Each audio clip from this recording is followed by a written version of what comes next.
2026 বিশ্বকাপের semifinal line up চূড়ান্ত, আর এবারের শেষ চার যেন ফুটবল শক্তির সবচেয়ে নিখুঁত প্রতিছবি।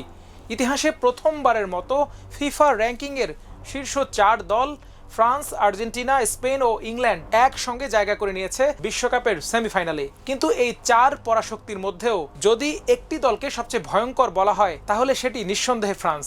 দিদিয়ে দেশমের দল এখন পর্যন্ত টুর্নামেন্টে এমন ধারাবাহিকতা দেখিয়েছে যা অন্য কোনো দল পারেনি। গ্রুপ পর্ব থেকে কোয়ার্টার ফাইনাল প্রতিটি ম্যাচই জিতেছে তারা। শুধু তাই নয়, একটি ম্যাচও অতিরিক্ত সময় বা টাই ব্রেকারে যায়নি। প্রতিটি জয় এসেছে নির্ধারিত 90 মিনিটের মধ্যে।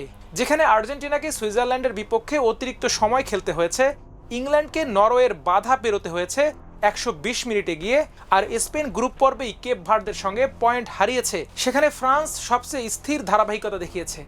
এই আধিপত্যের সবচেয়ে বড় প্রতীক কিলিয়ান এমবাপ্পে। বিশ্বকাপে 8 গোল করে তিনি শুধু দলের আক্রমণের প্রাণী নন, গোল্ডেন বুটের দৌড়েও সবার উপরে অবস্থান করছেন। অবাক করার বিষয়, লিওনেল মেসিও 8 গোল করেছেন, তবুও এগিয়ে এমবাপ্পে। কারণ ফিফার নিয়ম অনুযায়ী সমান গোল হলে প্রথমে দেখা হয় কে বেশি অ্যাসিস্ট করেছেন। সেখানে এমবাপ্পের অ্যাসিস্ট সংখ্যা 3টি এবং মেসির 2টি, অর্থাৎ এমবাপ্পে এখন পর্যন্ত 11টি গোলে সরাসরি অবদান রেখেছেন, যেখানে মেসির অবদান 10টিতে।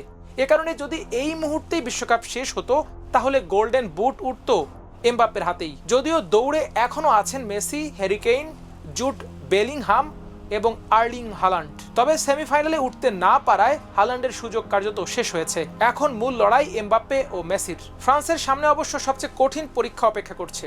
সেমিফাইনালে তাদের প্রতিপক্ষ স্পেন, যারা টুর্নামেন্ট জুড়ে দারুণ আক্রমণাত্মক ফুটবল খেলেছে। অন্যদিকে আরেক সেমিফাইনালে মুখোমুখি হবে আর্জেন্টিনা ও ইংল্যান্ড। ফলে 4 সাবেক বিশ্ব চ্যাম্পিয়নের লড়াইয়ে নিশ্চিতভাবেই দেখা যাবে নতুন এক ক্লাসিকো। তবে পরিসংখ্যান, পারফরম্যান্স এবং ধারাবাহিকতা সবকিছু মিলিয়ে এখন পর্যন্ত সবচেয়ে ভারসাম্যপূর্ণ দল ফ্রান্স, আর ব্যক্তিগত নৈপুণ্যে সবচেয়ে এগিয়ে আছেন কিলিয়ান এমবাপ্পে।